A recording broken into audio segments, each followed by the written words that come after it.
So that was last day 7 of training पूर्ण झालेली आहे. आणि आता आम्ही सकाळी चेकआउट केलं होतं. हॉटेलमधला इंटरफेस नाही दिसणार या शूटिंगमध्ये. आणि हा शेवटचा ट्रेनिंगचा एक्सपिरियन्सचा व्हिडिओ असेल. आज एक्झाम झाली, ऑनलाईन एक्झाम DMS पोर्टलवरच. आणि पासआउट पण झालो 80% मार्कनं. आणि त्यातल्या त्यात काही जणांचं DMS लॉग इन होत नव्हतं, त्यामुळे त्यांना पेपर द्यावा लागला. तर त्यांचं परीक्षा तर झाली, पण त्यांना सर्टिफिकेशन नाही भेटणार ही बॅड न्यूज सांगितली सरांनी. माझं झालं सर्टिफिकेशन, मला काही आठवड्यामध्ये सर्टिफिकेट आले L1 ट्रेनिंगचं. एक्सपिरियन्स बरा होता ओव्हरऑल. काळजी घेतली ट्रेनिंग इन्स्टिट्यूट नावची. पहिला दिवस आठवते मला चांगलाच, ज्या दिवशी आम्ही आलो होतो. जॉईनिंग वगैरे केली, QR कोड स्कॅन करून अटेंडन्स दिली. त्यानंतर आमचं 9 दिवसाचं रुटीन झालं. त्यातले त्यात 3 दिवस सुट्ट्या होत्या आम्हाला. एक इलेक्शनची सुट्टी दिली आणि सॅटर्डे संडे ट्रेनिंग इन्स्टिट्यूट बंद असतं. तर 3 सुट्ट्या होत्या. इफेक्टिव्हली आमची 7 दिवसाची ट्रेनिंग झाली. एक्सपिरियन्स चांगला होता. त्यातल्या त्यात L1, L2, L3च्या training on going आहेत सेंटरमध्ये. वेगवेगळ्या ठिकाणी लोक म्हणजे टेक्निशियन येत असतात.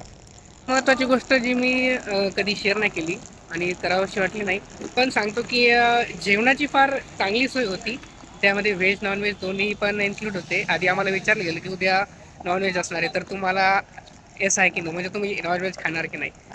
तर आपापल्या हिशोबानं सगळ्यांनी केलं आणि चांगला एन्जॉय केला. सकाळी टी ब्रेक द्यायचं 10 वाजता दरम्यान. त्याच्यानंतर एक वाजता लंचमध्ये स्वीट असायचं. सोमवार ते शुक्रवार स्वीट रिपीट होतं.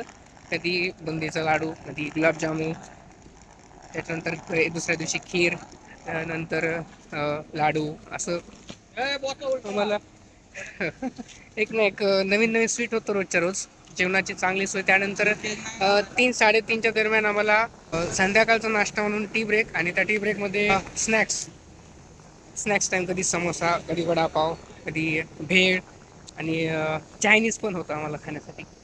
तर जेवणाची फार चांगली सोय केली होती की या ट्रेनिंगने. ओव्हरऑल बाकी सगळं व्यवस्थित होतं. आणि अशा पद्धतीनं आमची एक्झाम वगैरे ऑनलाईन झाली. ते प्रॅक्टिकल पण झालं. प्रॅक्टिकलला माझा मूड ऑफ आहे. मला असं वाटत नाही की एक पण मार्क पडेल म्हणून, पण एक्सपिरियन्स ओव्हरऑल चांगला होता. मग काय, फटाफट उशीर होऊ नये म्हणून लवकरात लवकर बॅग आवरली, कपडे वगैरे नवीन चेंज केले आणि L2च्या ट्रेनिंगला लवकरात लवकर यावं या इच्छेनं आम्ही इथून निघालो. आणि शेवटी ट्रेनिंग आजच्या दिवसानं संपलेली आहे. येताना Ertiga आलो. ते जाताना लक्झरी बसमध्ये जातोय.